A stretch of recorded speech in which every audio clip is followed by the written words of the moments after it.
Vous allez garder ce... Ah, je sais pas, faut demander à Lyoté, tu vois. Il pourra te renseigner, lui. Ah, tu veux que je te dise ce qu'il dit Lyoté sur le Maroc? J'aime bien le livre. Vous parlez avec ce niveau-là. Vous allez garder ce niveau-là, là. Vulgarité, là. Écoute. On va pas se rabaisser à ça, quand même. Non, attendez, s'il vous plaît. Laissez-moi parler à Reporter. Écoute, je vais te lire quelque chose que j'aime beaucoup lire. Et je la connais presque par cœur maintenant. Tu m'écoutes? Vas-y, je t'ai dit. Alors, ça, c'est un courrier. Écoute bien, attends.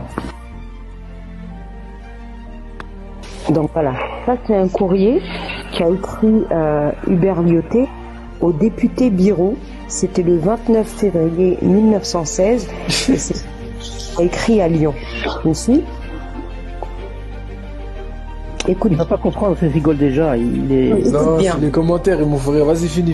Non, mais écoute ce que dit Lyoté.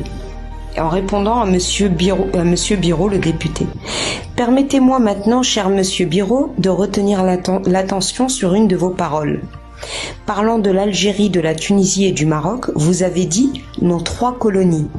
Or, rien ne saurait être plus inexact et plus périlleux que de faire de l'Afrique du Nord une image aussi simplifiée et de considérer l'Algérie, la Tunisie et le Maroc sous le même aspect.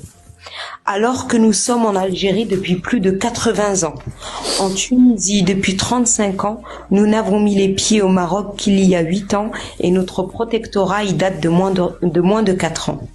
Et puis si l'Algérie est bien une colonie, le Maroc est un protectorat. Et ce n'est pas là seulement question d'étiquette. Alors que nous nous sommes, écoute bien là, c'est très important, alors que nous nous sommes trouvés en Algérie en face d'une véritable poussière, d'un état de choses inorganique, où seul le pouvoir constitué était celui du Dey turc, effondré dès notre venue. Au Maroc, au contraire, nous nous sommes trouvés en face d'un empire historique et indépendant, jaloux à l'extrême de son indépendance, rebelle à toute servitude, avec sa hiérarchie de fonctionnaires, sa représentation à l'étranger, ses organismes sociaux dont la plupart subsistent toujours. Songez qu'il existe encore au Maroc nombre de personnages qui furent ambassadeurs du Maroc à Saint-Pétersbourg, à Londres, à Berlin, à Madrid, à Paris, accompagnés de secrétaires et d'attachés, hommes d'une culture générale qui ont traité d'égal à égal avec des hommes d'État européens qui ont le sens du goût des choses politiques. Rien de similaire en Algérie ou en Tunisie, je répète cette phrase, rien de similaire en Algérie ou en Tunisie. Et la lettre continue encore, mais je vais m'arrêter là et je vais te lire aussi l'épitaphe du maréchal Lyoté. Je pense que tu ne dois pas savoir ce que ça veut dire épitaphe, donc je vais t'en informer. L'épitaphe, c'est ce que les morts demandent à ce que soit écrit sur leur tombe. Tu sais, à mon très cher père, etc., sur les tombes. Et donc l'épitaphe du maréchal Lyoté, qu'il a voulu que soit inscrit, qu'il soit inscrit en arabe, c'est, j'ouvre les guillemets, plus je connais les Marocains et plus je vis dans ce pays, plus je suis convaincu de la grandeur de cette nation. Waouh.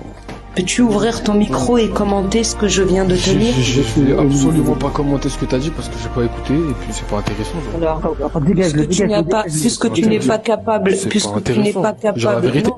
C'est pas que c'est pas intéressant, c'est que je viens de te mettre en PLS et le peu de fierté mal placée et moi ce que j'appelle en réalité de l'orgueil qu'il te reste fait que tu viens de dire je vais pas écouter parce que c'est pas intéressant.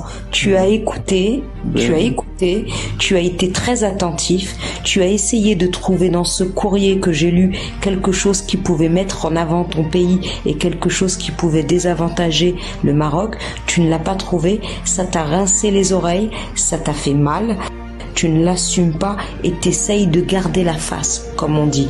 Mais on n'apprend pas aux vieux singes à faire la grimace, comme disent les Français, et comme disent les Marocains,